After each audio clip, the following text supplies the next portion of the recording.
Welcome to the Coach V Show, powered by Island City Media Group, as we are the Asian Pacific Island-centric Hollywood radio station and media for our people as we look to level up in how we serve the community. In that we have the Coach V Show, your Hollywood personal development show where iron sharpens iron, together we rise. And we're featuring brother Jason Murray, who's an executive with Iron Mountain. He's got playmakers. That's going to be a huge deal for mentorship and bringing to the forefront people that look like us that are in leadership positions. And so I really look forward to having everyone here connect with him and his story. And please follow him, connect with him on LinkedIn, Jason Murray. He's with Iron Mountain. And connect with him with all it is that he's doing, because he's a great family man. He's a champion, Boise State football player, and also a champion executive, father, and also husband is the reason why I asked him to be featured on the show.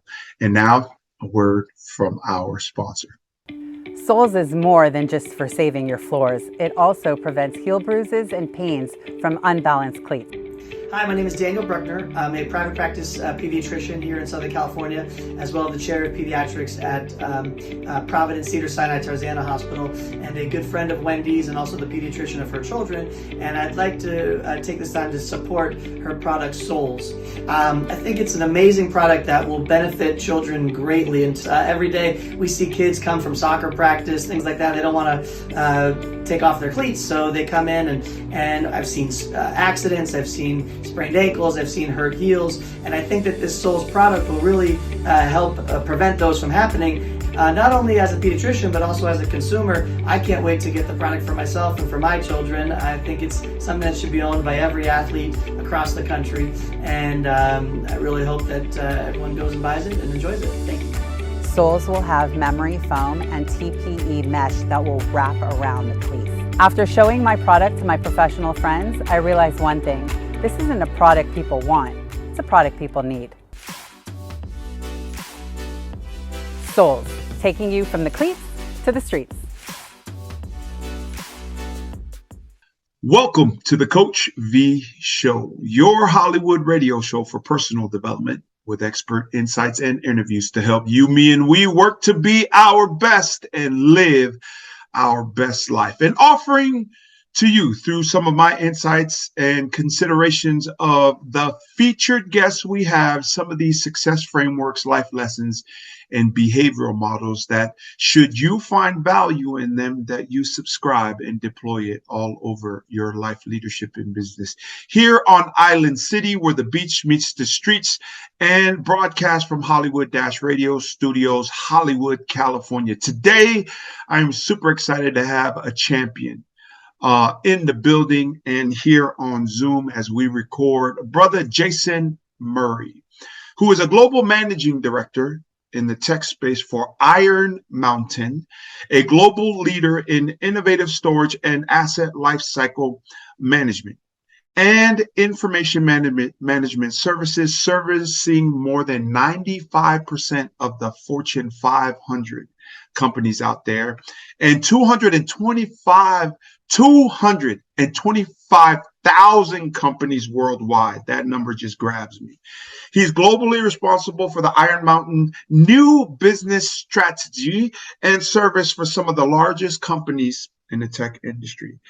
Jason attended the Boise State University on a football scholarship, where he contributed to 4 consecutive conference championships in seasons, graduating in 2005 with a Bachelor of Science in Criminal Justice Administration. He spent 2 seasons playing professionally in the Arena Football League and United Indoor Football League before transitioning into what become his accomplished 14-year career in corporate B2B sales. Jason recently founded, and he'll talk about this, is PLYMKRZ, Playmakers, a diverse collective of accomplished athletes focused on addressing the unmet needs of athletes, especially those of color, who've achieved early success beyond the game and have ambitions of executive leadership and or business ownership. Jason is husband to his wife, Erica, and father of two children, Jackson, who is 10, and Kalia, who is 7. Welcome to the Coach V Show, your corporate executive football champion, brother Jason Murray. Jay, welcome to the show, brother. Man, it is an absolute honor to be on your show. Man, I'm just I got to give you just so much love and props for the tone that you set. You and I go way back, man, and I'm honored. It's a blessing, and I'm excited to contribute and share my journey. Yeah, no, thank you, brother. I share the same sentiment, and I'm really excited for my worldwide audience that's listening in on the Dash Radio app via Dash Radio broadcast from Hollywood, California, as well as on Facebook Live, YouTube, and here on Spotify. So tell us what is your genesis point, and walk us through, where you were born, where you grew up down in the 909, and to where it is that you are now today, please, Jay. Yeah, absolutely. So, Jason Murray, I'm a SoCal kid, born and raised. Was actually born in Whittier. Spent my early childhood growing up in Walnut. Shout out to Walnut. And then moved to West Covina, junior high school. And that's where, I really kind of came into my own. Shout out to South Hills High School. Yeah. Was fortunate and blessed enough to, be good enough to get some scholarship offers, and made the decision to attend Boise State. And man, what a blessing it was, and continues to be, to have played in that program. Winning traditions, all about that, and to just grow up as a man in that environment. So many lessons I know we'll get into here. After that, spent 2 years playing professionally, not the league, but they still cut the checks, just weren't as big. Right. Got that professional experience, definitely had some life lessons there. And then, I was always, it was always important to me that I wanted to be young and successful. And so, and that crafted my mindset on everything, and including when to stop chasing the dream. And so I got into the corporate world, and accomplished 14-year career to date, still going.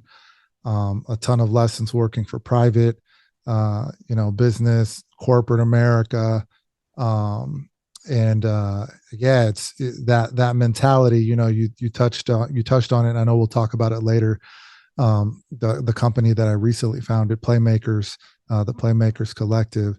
And it really is that playmaker mindset, that I've had, from an early childhood. I grew up, call it lower middle class. But I was also part of a blended home. I'm biracial, so I'm half Black, half Mexican. My father passed when I was 5. And so my mom, ended up remarrying. And so I have, 2 older siblings. I've got a younger half brother, and that environment that I grew up in, and the challenges that come with that in that environment, really shaped who I am today. And so I tell people all the time that I talk to, that I've mentored, my wife and I have talked about this, is that there's nothing I would change about my upbringing, even as painful as it was at certain points, because it helped me become the person I am today. Without those struggles, without that adversity, I wouldn't be the same person. I'm a man of faith, so I'm gonna put that out there too. I like to say I'm probably more spiritual than I am religious, but I've always just leaned on my faith in those tough times, and man, it's never failed me. Not once has it ever failed me. And so it's a little bit about who I am, and definitely excited to share more. talk about that. Let's start with being in West Covina. Um, your dad passes. I mean, people don't recover from people passing, but yet you have still on this back end been able to achieve a huge amount of success and impact on the world, not just your own financial goals for you and your family, but to be able to impact lives in the process, both in your industry and then in your community. What are some life lessons about the blended family, about just making it day to day, right? Because people are like, man, I remember the struggle of just, man, not knowing what's going to happen a week from now, when the lights are going to get turned back on. Growing up in Pomona, California, when those things happen, is just being grateful for today, making the best for today. Share some life lessons from your childhood, please, Jay. Yeah, absolutely. It wasn't easy for sure. You know, some of the lessons that I take away that I apply now as a father, is, man, you got to love up on your kids. It's the other thing I'll stress. My wife and I just had this conversation too. For us that grew up in the kind of old school world, discipline was different back then than it is now. And I think it's important to understand the balance, right? And so when you think about instilling discipline, you can do it in a way that as adults, you look back and you can leave the trauma behind you of what comes with that, right? But I think it's important to always, as much as you can, show love. It's that word is so powerful and transcendent. And I think, as a childhood, I think about certain situations, and I think about friends, that whole old adage of it takes a village, right? Like that community. And I've been very blessed and fortunate to have people throughout my life in different phases that have shown me love, that have given me a sense of community and belonging, that help get to the next phase of life and then the next phase. So as I think about, childhood, it's funny, my son just celebrated his 10th birthday. Yeah. And this is one of the birthdays for me that I'll never forget, because I got hit by a car the day before my 10th birthday. And so it's one of those where, obviously I survived. I'm good. No brain damage or nothing. But I think about like that moment, for example, and having friends and family in the community that I have that were there to help rally around in those times and moments. And so when you talk about love, it's not only in the household, right? It's those folks on the peripheral that also matter. And so I take that into my adulthood. I take that into who I am today.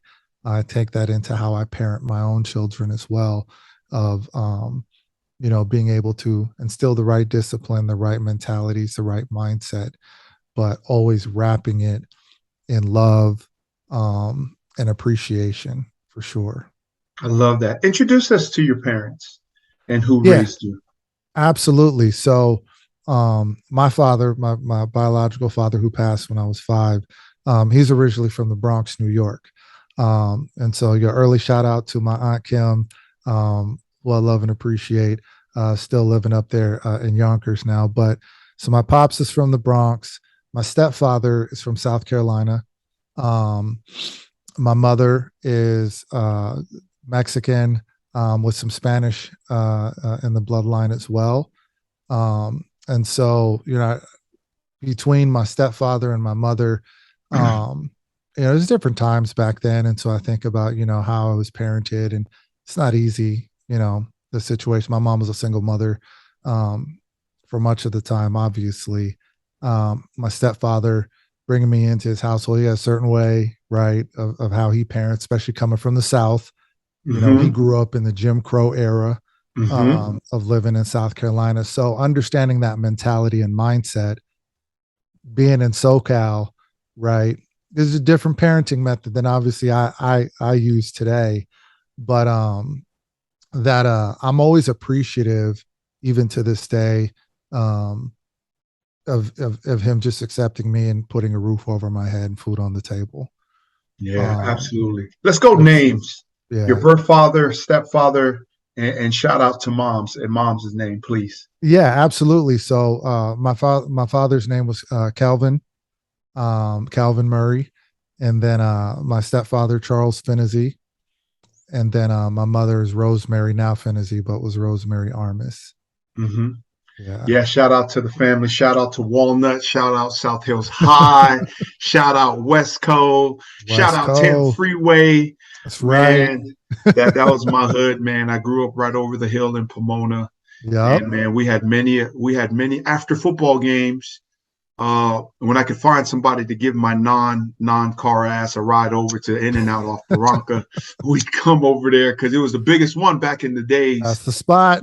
That, and it had seating, right, versus Mhm. the old school In and Outs around Pomona where it's just basically outside seating drive-through.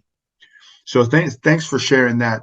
Let's talk about now being a recruited, valued asset that was seen as valuable as a high school recruit, learning how to win, learning how to prepare, how to practice, and playing your role. Talk about some of those things in terms of life lessons. I love the first life lesson, discipline wrapped with love and love. I love that. Now talk to us about some of the lessons of competition, team sports, and football, etc. Please. Oh, absolutely. This is my passion here. Man, those years are just, it's crazy. I look back to think about how much I grew up in such a short period of time. Mm, Um, you know, I didn't spend my childhood playing a lot of youth sports. I didn't really get into youth sports until I was like sixth grade, seventh grade. Yeah, I wasn't in the Pee Wee football and all those kinds of things. And I think that's important because, especially in this current climate and environment, parents feel like, oh, if my kid's not playing a sport by 6 years old, they're not going to make it. right. Right. And it's like, that's not the case. Right. You don't have to spend the, ridiculous amounts of money. And so it really speaks to just passion to compete. I've always, I grew up a hooper. That was the first sport I fell in love with. I never grew past 6 feet, so football was the choice to Yeah. get me to the next level. But when I think about, just high school and that winning mindset, right? Like there's an innate, I feel it's in your DNA Mm, to be a playmaker, to be someone that loves to compete, someone that thrives on competition, and someone that hates losing more than you love winning. I've always been that person. Like I love to win, don't get me wrong, but man, I hate losing like more. And so that really, when I think about high school and kind of that mindset, the high school I went to, South Hills, at the time that I attended there was a really good high school for sports, primarily baseball, football, cross country. But the school, we hadn't won CIF in like 26 years mm-hmm. until my senior year. Mm. So shout out to my squad because we What were the year was ones to that? do it. 2000, we won it CIF in the year 2000. And so I think about, like freshman football, we sucked. Won't lie, we sucked. And the varsity team, they were good. They were middle of the pack. And I started on varsity as a sophomore. And I want to give, big shout out to Coach Steve Bogan. I think Bogan's at Bonita now. But he's a legend in San Gabriel Valley as a coach. Man, he saw something in me I didn't see in myself from a football perspective, right? Again, I was a hooper. And I had such a terrible experience my freshman year. It's my first year ever playing tackle football, that I didn't want to play the second year because the coaching was horrible. It wasn't a good environment. So I was like, man, I'm going to just stick with this basketball thing. I'll never forget it. Coach Bogan, he actually sent, and this speaks to culture, right? And how important leadership is. He sent a senior, that a junior that was about to be a senior. This was in the summer. And a senior that had just graduated to come and talk to me about not quitting and not giving up on football. This was in the summer too. So summer camps were going on. I hadn't participated in anything. I was just doing the hoop thing. And I'll never forget it. Shout out to Matt Williams, Ryan Varela, rest in peace, and Brandon Lofton. And they like sat me down, and were like, bro, there's something there. You got to rock with this.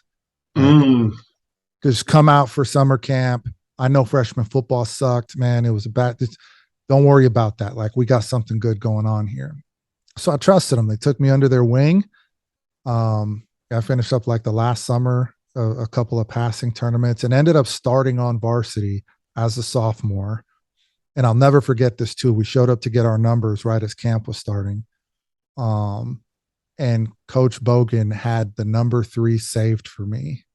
I'm a sophomore, right? You got seniors, you got all these other dudes that, again, he saw something in me that I hadn't yet seen in myself.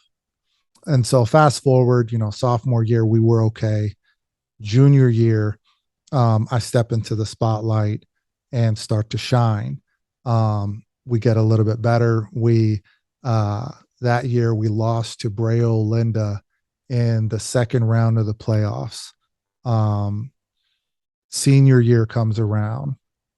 And in that summer, going into my senior year, one of our coaches sat down with me, and he was like, you got to step it up a level. Like, you are the leader of this team. You got to work differently. You got to put in more work than you have been. Don't let the success you had your junior year stop you from becoming the great player you can be. I'll never forget that. And so my whole work ethics, I didn't know, you're a kid, my family, I'm the first gen like athlete to go to college in my family. So there was no precedent. There was like nobody there to take me by the wings. It was, and this speaks to what I was talking about before, is that community. It's people seeing something in me, investing in me. And so grinded and set the tone for the team. We come up to your hood, to Sacktown. We win the Sacramento State passing tournament. We beat Grant 3 times. Oh, wow. 2 days. Then boys was rough too. And we come back. We then do a scrimmage here in SoCal with Upland, who many people know, Los Altos. Full scrimmage, full padded scrimmage, hold our own. And then that year we win CIF.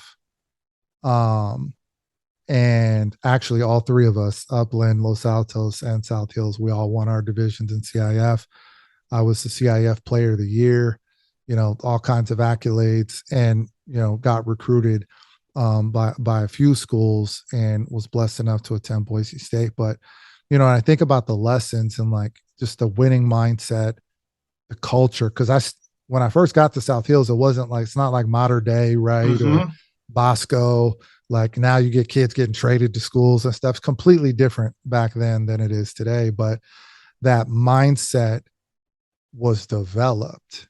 The DNA already lived in me. Like, I've always been a playmaker, but without the community, without people seeing something in me, loving me, showing me the way, that talent and that DNA couldn't fully form. The environment matters.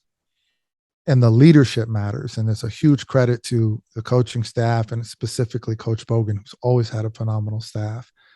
But that then propelled me and got me right. And it's changed my life. I wouldn't have went to Boise State if Ryan and Matt Williams and Brandon and Coach Bogan never saw that in me. I wouldn't be here. And so you never know, how much you can touch someone with something as little as that. But yeah, that's where the whole winning culture started from. One of the 5 rings I have is from my senior year. And after that, just to talk about impact, South Hills won, I think it was 3 out of the next 4 CIF championships. Wow. we became a destination school for, really great athletes in the Valley. Now everybody wanted to go to South Hills. It changed the culture Right. of the school, of the program, right? And ultimately, the year after I graduated, I was the only athlete my year to get a Division I scholarship. The following year, 4 guys got D1 scholarships. Right. And then, now South Hills definitely puts out talent. So, that was a lot, but I hope that answered. Yeah, no, that does. Because it does. It just shows one of the main reasons why people are high achievers and high performers is number one, they don't quit.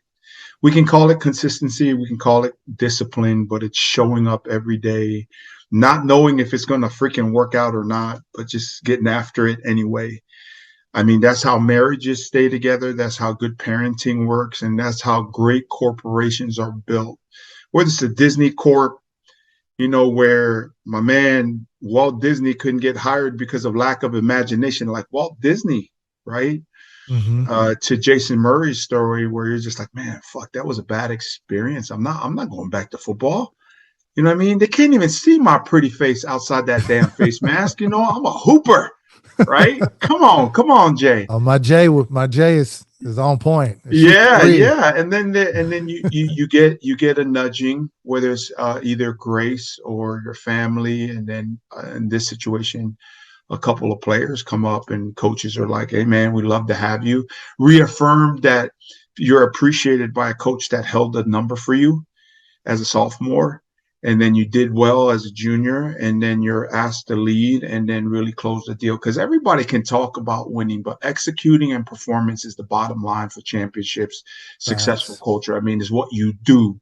You can think and feel it all you want, but it is what you do that really solidifies how it is that people operate, believe, and perform. True or not true? And what are your final thoughts before we move on, Jay?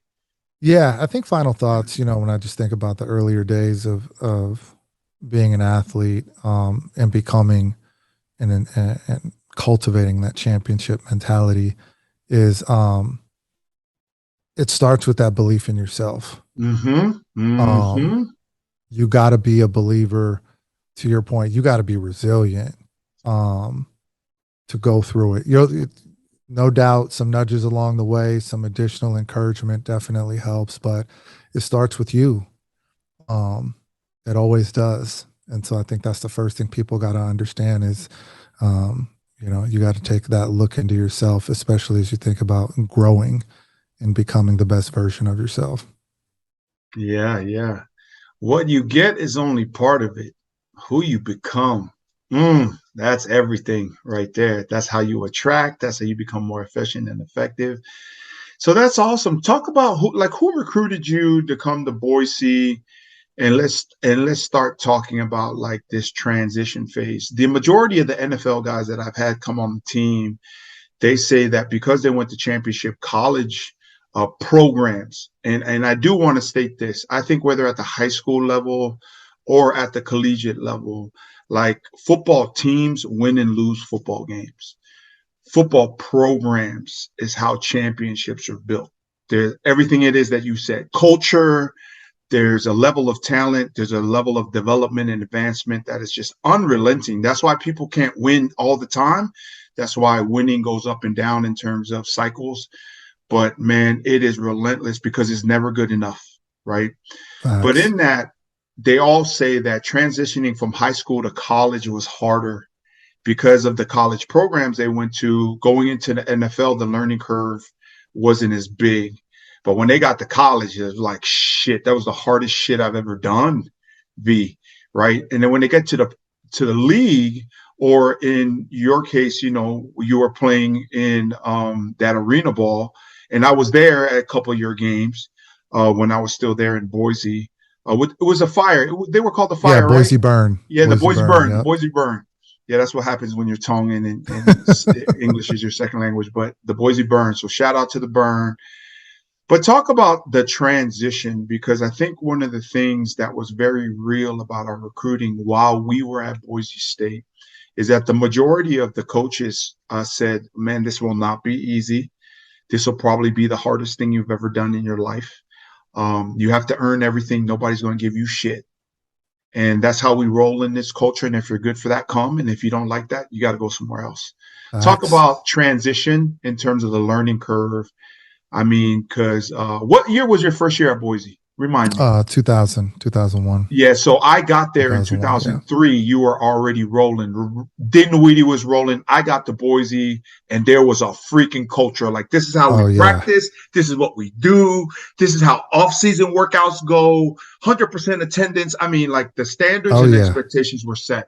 So, but talk to the audience about how hard it was, the learning curve to really transition into college.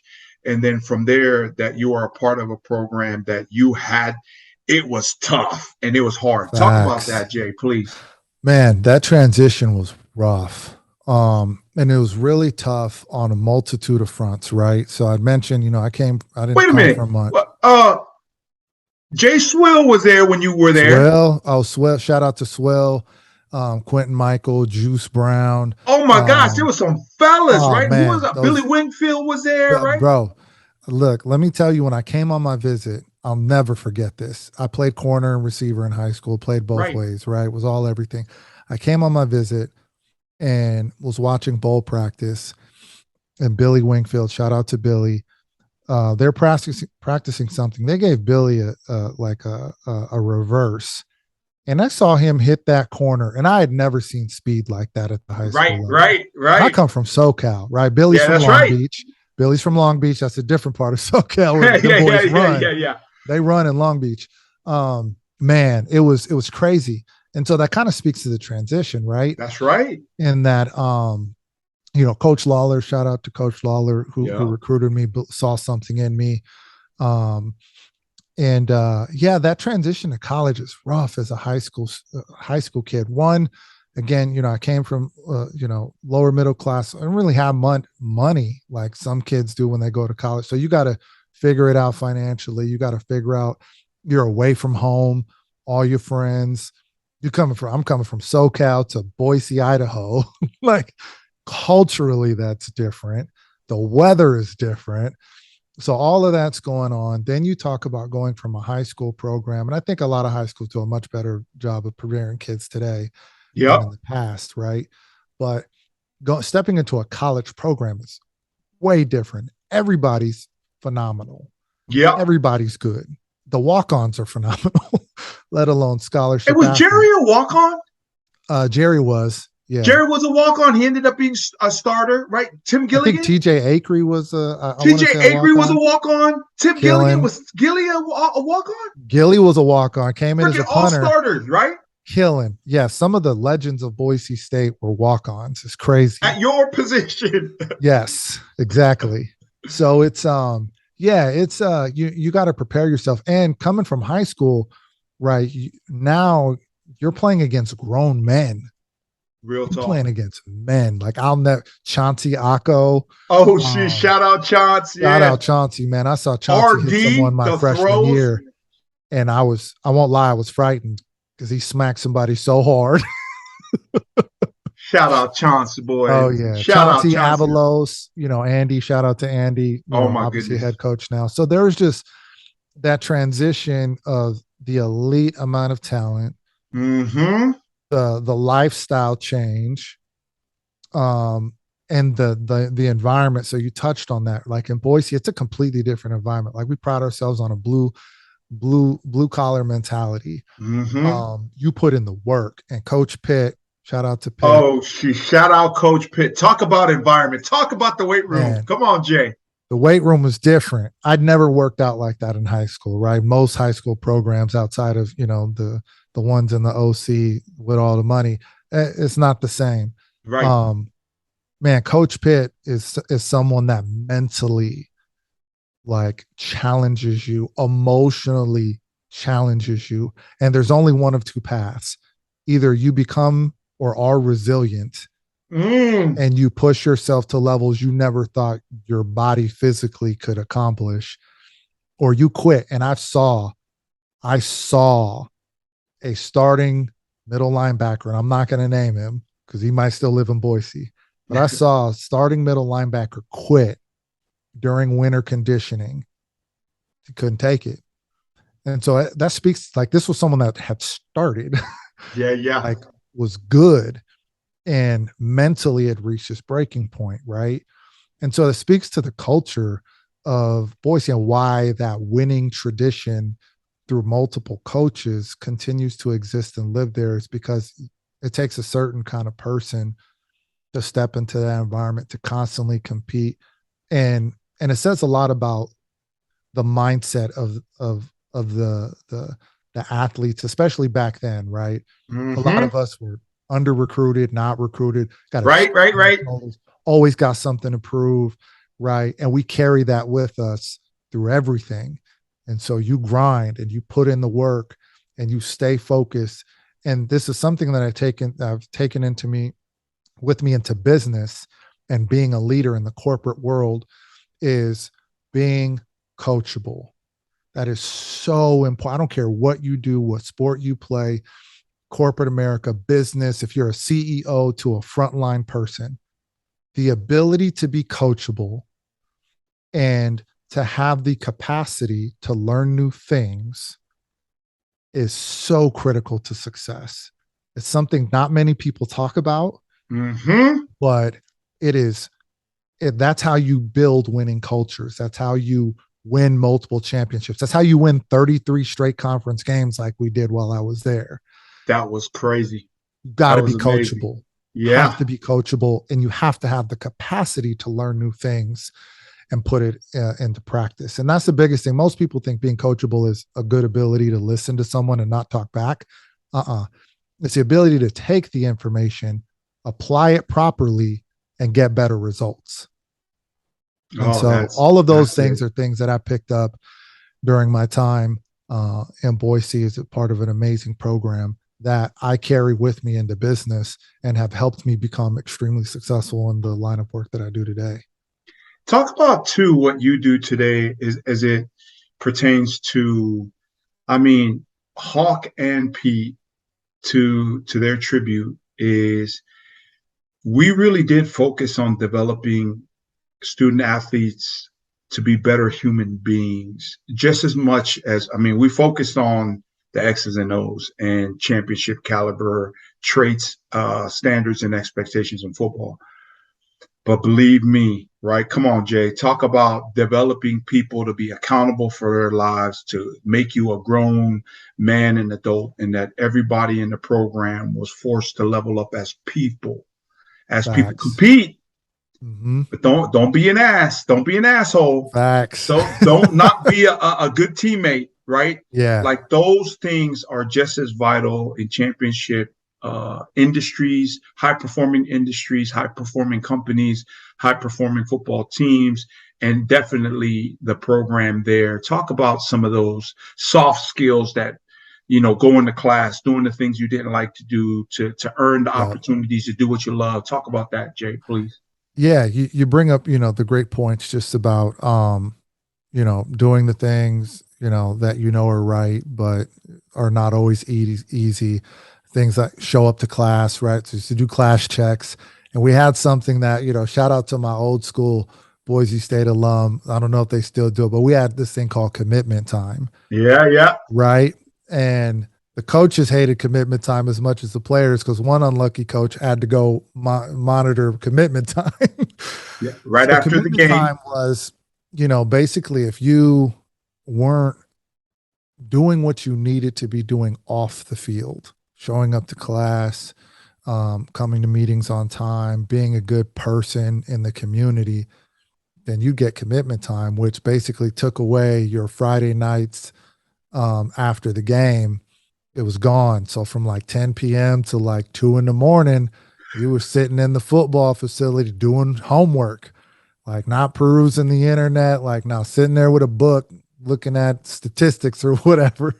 So something as subtle as that, right, was critical to like psychologically instilling the right framework to have accountability. Yes. And accountability is everything. And when you talk about like good teams or good talent, you build winning cultures and organizations when you have accountability at the player level or at the Mm-hmm. frontline level or middle management level, right? And big corporations. If you're only getting accountability from the top down from coaches, that's not sustainable. Yeah, real talk. And so, between Hawk and Pete, right? That accountability and instilling that with the guys you recruit, and then cultivating that in the way you run the program, the schedule, the way things are done, the attention to detail is what makes for great people, great culture, right? That then can go out and is transferable into life after ball. That's right. Yeah. So yeah, those things, whether it was the weight room, again, attention to detail, like everything was just ingrained in the framework of who we were, how we operated, keeping the locker room clean. Like, we used to run and do extra things if the locker room wasn't well kept.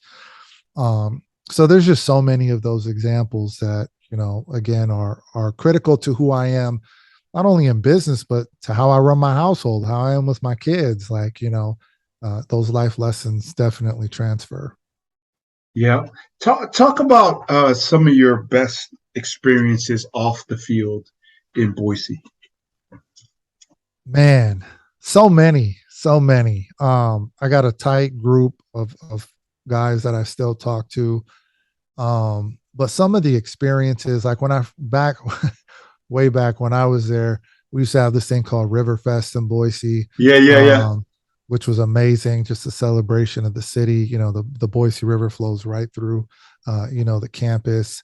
I think about just the camaraderie with my boys, whether it was Madden tournaments.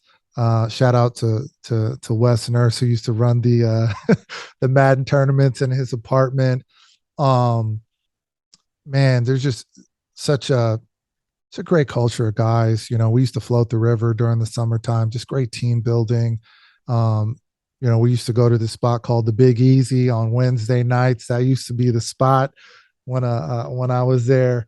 But between the seniors, the upperclassmen, seniors and juniors, it's a cultural thing to take the younger guys under your wing. And we continued, while I was there, and probably still the case now, of ensuring that, the eldest of the program took care of the young guys coming in and showed them the way. So that way that legacy and that tradition carries on. So yeah, just so many, all kinds of good stuff, man, for sure. Yeah. So let's go to where you are now. Mm-hmm. At Iron Mountain and what you're doing as a global leader, right? For the brand. I mean, that title alone, right? So walk us through what that is, and really what the mission and the vision is for your team currently, and how you look forward to making an impact and influencing not just the company, but then also the industry. Jay, talk to us about that, please. Yeah, absolutely, man. It's a blessing to be in the role that I'm in. As a global managing director in our tech sector, my responsibility is leading our global strategy for, growing our services with the biggest tech companies globally. But really, what I really do is solve problems at scale. And so, working with our customers, our clientele, understanding what unique challenges they're having, and how we can best apply, the services and the tools that we have at Iron Mountain to unlock value. Iron Mountain, the legacy that we have is, we've been known for 70 years to protect and store our customers' most precious assets, whether it's physical records, equipment, corporate archives, all kinds of things. But as an organization, recently, as we've continued to evolve, our focus really is on helping our customers unlock value from those things. Mm-hmm. Whether it's by digitizing it, or coming up with new innovative ways for companies to unlock value where they haven't traditionally seen it before. And so that's really my role. Globally, I'm working with folks across, multiple countries to accomplish that for our biggest tech accounts in a way that's scalable and sustainable. Sustainability is huge these days too, especially when you think about in tech companies. Things like the circular economy are really, really big. Companies are trying to find ways to reduce carbon emissions in their footprint. There's a huge push right now for, diversity is always a word that gets thrown out there, but there's a real big push by a lot of companies to really focus on equity, inclusion, diverse representation, and developing talent. And so even in my role servicing our customers with, the products and services, I think I'm in a unique position being a biracial man of color to also offer some additional insight and different vantage points on how they can accomplish the other initiatives that they're working on as well. And so I do a lot of work, definitely, even at Iron Mountain with our employee resource groups to help with that. Talk about some of the challenges and how you're overcoming the challenges within your industry. Every industry, there's 40 industries that I'm currently working with, 8 markets across the country. Everybody is dealing with some sort of people hiring, retaining, part of their formula for success.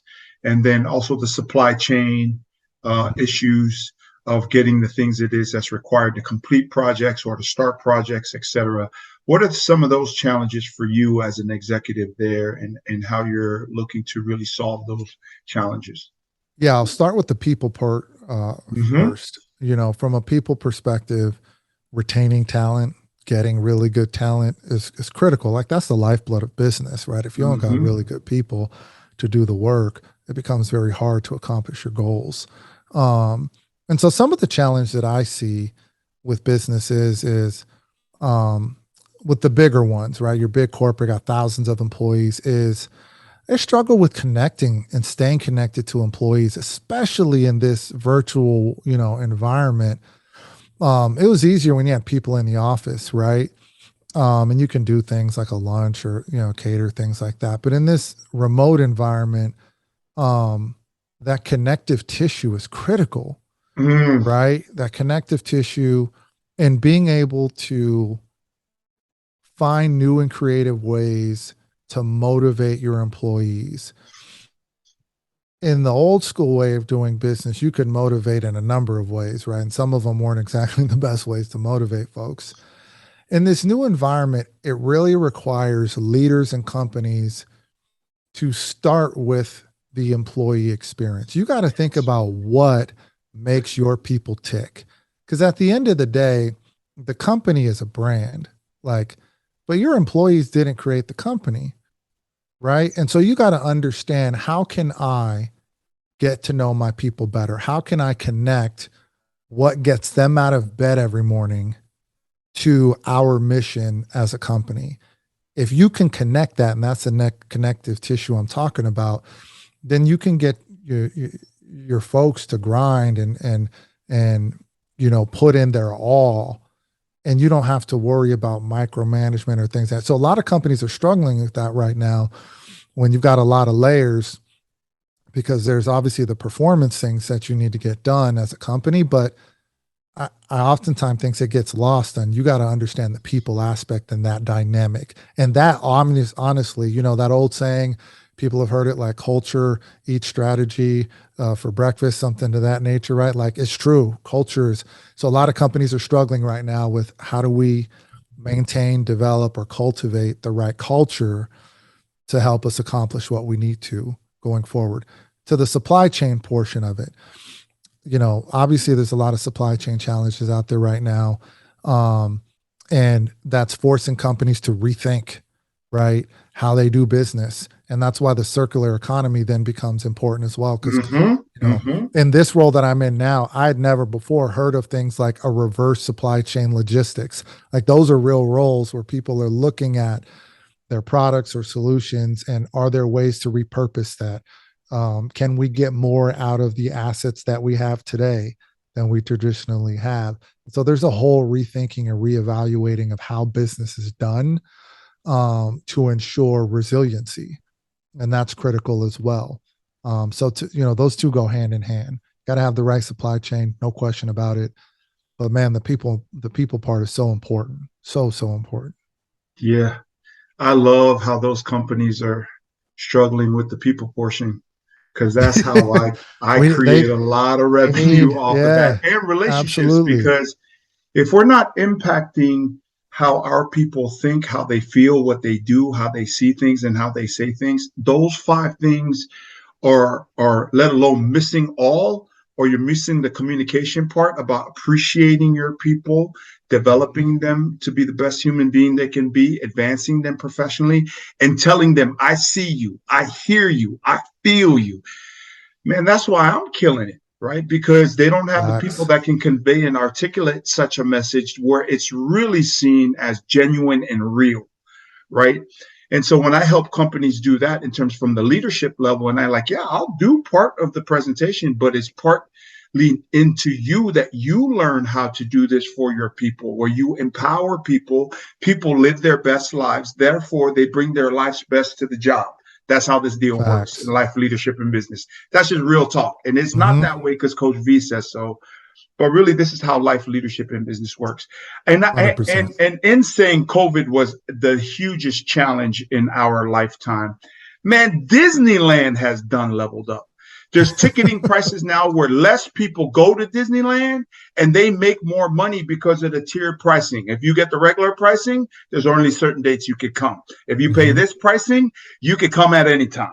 Right. And then now, like, ordering food and finding a table is a lot more effective and efficient in Disneyland. And I know I go there, and for my wife who's watching, she's probably like, every time I'm like, what they need to do here? Because I'm always thinking like that, right? She's like, could we just enjoy Disneyland? Okay, my fault. But shout out to Disneyland and all of the people that are reverse engineering how products, services, experiences are for people, because that's where the opportunity is. Right? Facts. Come on, Jay. That is where the opportunity 100%, is. 100%. Got to reimagine. So for a person like me that I used to go to Disneyland, the food was terrible already at Disneyland. Come on, just shout out to Disney. Hey, it's good now, though. Yeah. Like Disney, like before that, I was like, man, this is what I used to eat in my cafeteria. This is the world of anything is possible, and they're serving this at the free for $20. Right? Now I'll pay whatever because I get it faster. There's a table that's available. Right, all the time, and that the food is leveled up, right? So in that, my business has leveled up in terms of being able to coach people via digital platforms across the world and accept payment in business payment options that is multiple these days. I mean, it's just amazing the opportunities that are out there. But in saying all of that, the American dream is filled with endless opportunity, but the American dream has also an endless amount, an infinite amount of distractions. Correct. Talk about how the focus you need to be as a leader, and for you guys to really go, hey, this is our mission. Here's some realignment, but let's not be distracted by this stuff and be here all in on this. Come on, Jay. Come on. What is absolutely. that? What is that? Yeah. So, like you said, there's distractions everywhere. Right. And so, I've always been a big believer of you start with the end in mind. And so when you think about, okay, what am I looking to achieve? Where do we need to go? What do we need to accomplish? You kind of then reverse into that, and you work upstream, or backwards. And that becomes helpful because you got to then look at, okay, what needs to get done today? What needs to, where does the right attention need to be? And you take, we used to talk about, again, back in Boise, like just get 2% better, right? I think that was a Coach Peach additive, right? Just get 2%. Don't try to do everything all at once. Be here now. Another Coach Peteism. So shout out to Coach Pete. You got to be here now. Right? Like when you're at home with your family or you're on vacation, be on vacation.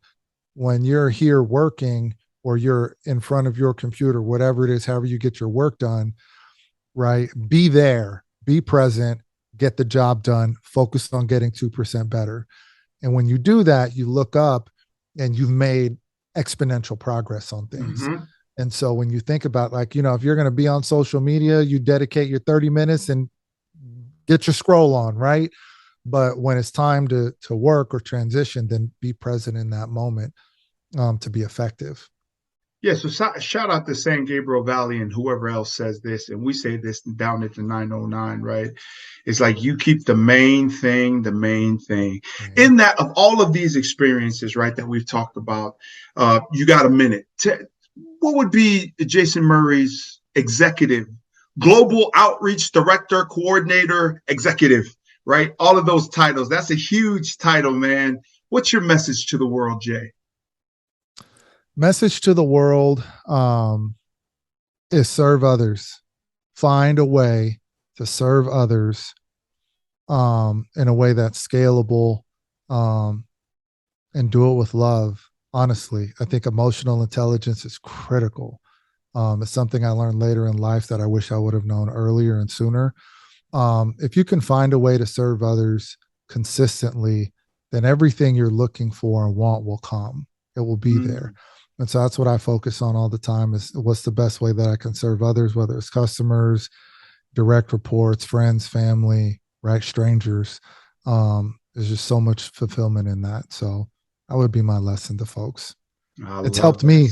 There was somebody else that decided to serve me all through my life that allowed me to get here.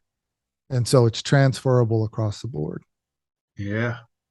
And one of my favorite sayings is if serving is below you, leadership and big time success is above you too. Final thought on that. That's facts, man. Servant leadership is it's everything. Yeah, facts. Absolutely. Very good. Big projects. I know we talked about everything you're doing with this player mindset and all that. Talk about big projects and how people can get a hold of you. Yeah, absolutely. So, yeah, I'm working on right now, like I mentioned, recently launched website is in production for Playmakers Collective.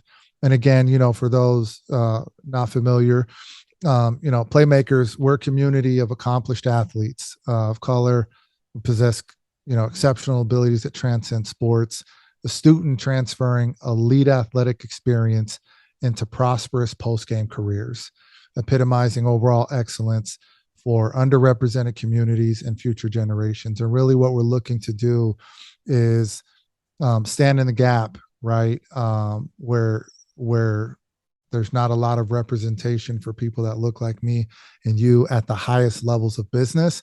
And so we really want to just connect members with the knowledge, resources, and opportunities to prosper and fulfill their sense of purpose. And so that's, the focus right now is building that out, again, trying to serve others in a way that helps people, accomplish everything they want and be the best versions of themselves. So I'm excited about that. Something that, I think is additive to the work I do today. I come across folks that are surprised to see someone like me, pleasantly surprised when I get on some calls and real talk. They're like, oh, snap. Yeah. Like that's exciting. Right. And so this is a passion project of mine to try and just, do some good work and make an impact in a way that, this is in my lane. I don't want to get out of my lane. And so, yeah, excited about that. And I think it sets the right example for my kids too. Real talk. What about we're connected on LinkedIn? We're connected on IG. What are your handles so that people can connect with you and reach out? So on LinkedIn, you can find me at Jason Murray. You can find me on Instagram and Twitter at JMur3, JAYMURR3. When it comes to Playmakers Collective, our site will be up soon. Playmakers spelt with no vowels, so PLYMKRZ.co. That'll be up here soon as well. And you can find us on LinkedIn as well. Just look up Playmakers Collective. So excited. We've got a podcast show that'll be coming out here soon. I'm looking to just connect with folks like yourself. So I'm hoping you'll hop on the show with me. I'd love to. And just, former athletes that have accomplished great things in their post-game careers, just to share some of that wisdom, that knowledge that could, the same thing that I'm hoping I'm sharing with the folks today that are looking to level up in business, but maybe don't see in their current environment, see themselves represented at the levels they aspire to. Again, we want to provide those folks another avenue to get that wisdom and knowledge, and a path on how to become successful. Phenomenal. I don't want to be the only, global managing director of a man of color. Like, that's important to me to help others accomplish the same level of success. And that's why we're featuring you, Jay. I love you as a player. I think the world of you as a family man, but I think it's the combination of that and your example of a title within a corporate company that's been serving for seven decades plus, right? Mm-hmm. Is that really makes ripples and can bring about a change agent and a transformation in people's thinking to say, why not me? Right, Jay? Absolutely. So thank you so much for coming on the show. And let's go shout outs. Yep. Who would you like to shout out here on the Coach V Show? Oh man, I got to start with my wife. She'll kill me, but she is my rock. My wife, Erica, amazing woman, so strong, beautiful soul. Shout out to my kids that put up with me, Jackson and Kalia. Shout out to my boys who keep me grounded. So Q, Mike, Dre, Tim Gilly, Magic, Greg, my boy Juice. There's so many folks that just help keep me grounded. My boy Alex AG, Gerald Alexander. I definitely want to shout out the leaders that have been influential in my life. So Coach Bogan, Coach Pete, yourself, Coach Lawler, just so many just great leaders that I've been around. And I've had some great mentors in business too. And I've talked about it at length. Yeah, I've not been able to, only once in my career have I reported to someone of color, and it was my first job. So think about the importance of another man of color giving me an opportunity, because it's allowed me to come here today. But I want to shout out allyship. I've had some great allies across my career, people like Chris Hurd, Mike McAllister, Steve Blythe, just a few that come to mind that have really been influential for me and given me the opportunities to ascend into this role. Dick Sertikowski is another one as well. So just shout out to all those folks. I appreciate them. Yeah, thank you. So for those of you that are just tuning in, you could just rewind this either on YouTube or on Facebook Live, or just jump on Spotify. You could catch this show as we have run out of time to get the segment of the Coach V Hot Seat, but we'll be sure to check back in with Global Executive Jason Murray and just check in with him every year or two, 2 times a year, if that's okay with you, Jay. Just check in and see what you're doing. And when you do launch, Playmakers, I want to make sure that we get you back on the show with some of the people that, and hopefully the studio will be rolling by that time, and I'll fly down and we can get you guys in studio and talk about that. Absolutely. So thank you, Jay, for your example. Thank you for coming on. 10 seconds, final about being on the show. What you got? Amazing experience. Again, so appreciative, Bill, of you having me on. And definitely look forward to coming back on and working with you going forward. Yeah, I appreciate it. And thank you for everybody out there worldwide on Dash Radio app for tuning in here on the Coach V Show, where iron sharpens iron. Together we rise. And shout out also to the Island City Media Group family. As this show airs, we have completed our account with AEG, doing the World Sevens rugby tournament of all of the countries, except for Tonga. Come on, Tonga, we got to level up, man. We're going to go see all the Pacific nations down in LA. And it will be our first time working with AEG. So that's a big time deal. So shout out to our CEO Q, and then also DJ Green, our COO, and our board chairman, Brother Eddie Pham. So in that, thank you for tuning in to this episode of the Coach V Show. And it's just not for the sake of success that Brother Jay Murr and your boy Coach V jumps on a show like this, but really for the sake of you being your best. In doing so, you realize the best of your abilities and that everything that you work, dream, and pray for can be achieved. This is how your boy Jason Murray, your boy Coach V lives, all about faith and family, grateful for God's amazing grace. Until next week, thank you for tuning in to this episode of the Coach V Show, where iron sharpens iron. Together we rise. From your boy Jay Murr, your boy Coach V. Peace.